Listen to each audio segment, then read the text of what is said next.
What are the truths of the one true church that Jesus Christ founded in Jerusalem and that the 12 apostles upheld in their writings? The first, that a kingdom will be established on this earth to rule the entire earth. That is the gospel of the one true church of God. The restoration of God's government coming to earth. The earth will be governed by God himself in the form of Jesus Christ, with a world-ruling government established in Jerusalem. That time is fast approaching.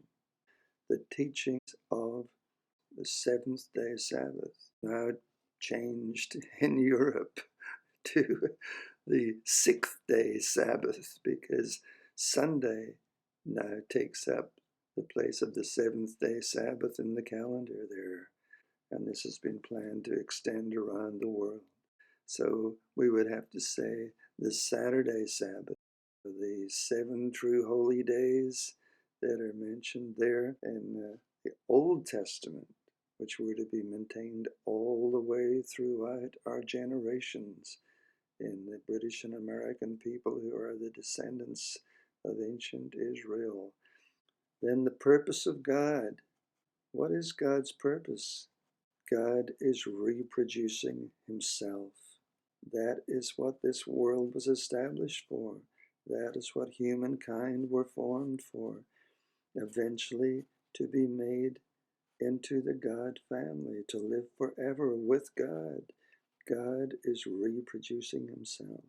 God is a family, not a three-person trinity, not restricting that family to 1 or 2 or 3, but to millions and eventually billions of all who have ever lived around the world. What is death? People understand what happens at death. It's the cessation of all life. They don't understand that you do not go to heaven. That came from the Egyptians. You sleep until the resurrection, and then you are given the opportunity to join the family of God, to live forever. Then the next one is the human spirit.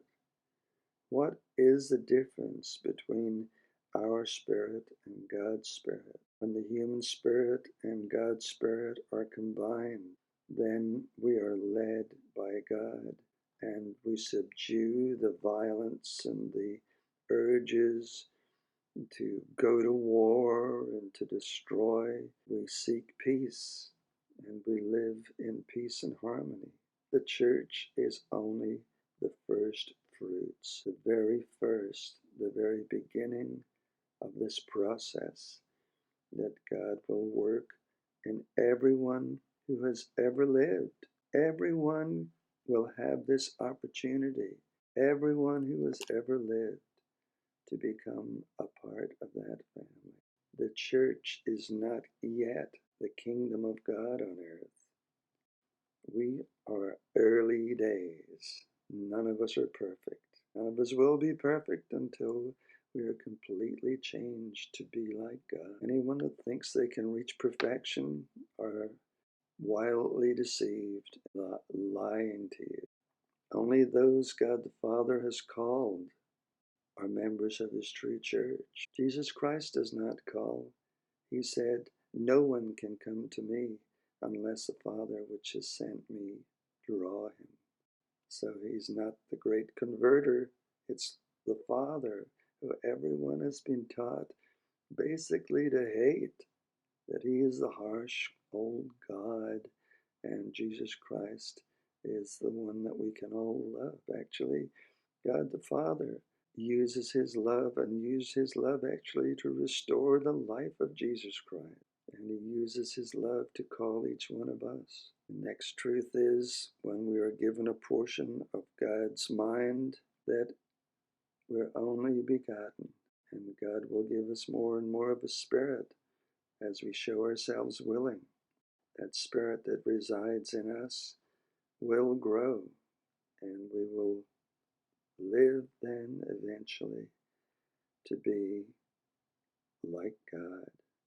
We're only begotten sons now. That is another truth, that we are only just begotten. The millennium is that 1,000-year period.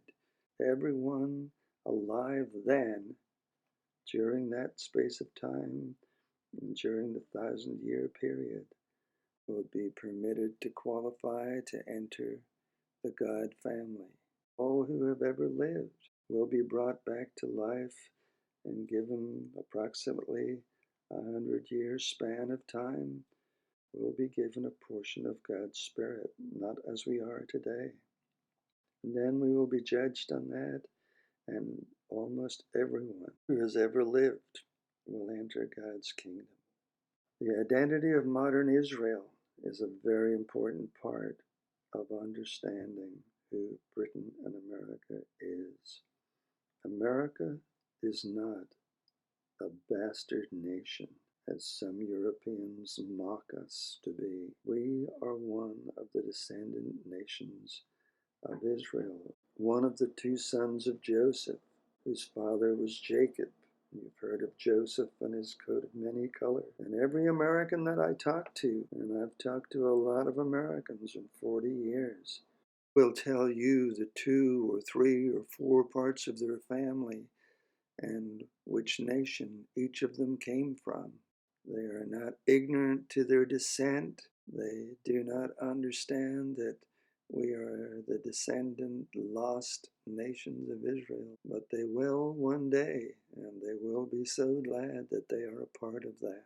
God's one true church has been given the understanding of prophecy from Matthew 24. And when you compare Matthew 24 with chapters of Revelation, another truth which the true church of God practiced is tithing, that a tithe or a tenth of your income belongs to God, and God uses that to fund the preaching of the warning now to our nation, that pretty soon, as we see Europe rising, that God will have to intervene in order to save even a part of our nations from the punishment that he will allow to come upon us. That is our responsibility, to fund that warning. So these are the basic true teachings of the one true church of God, the church that Jesus Christ established in Jerusalem, that he taught personally, and it is still alive and well today.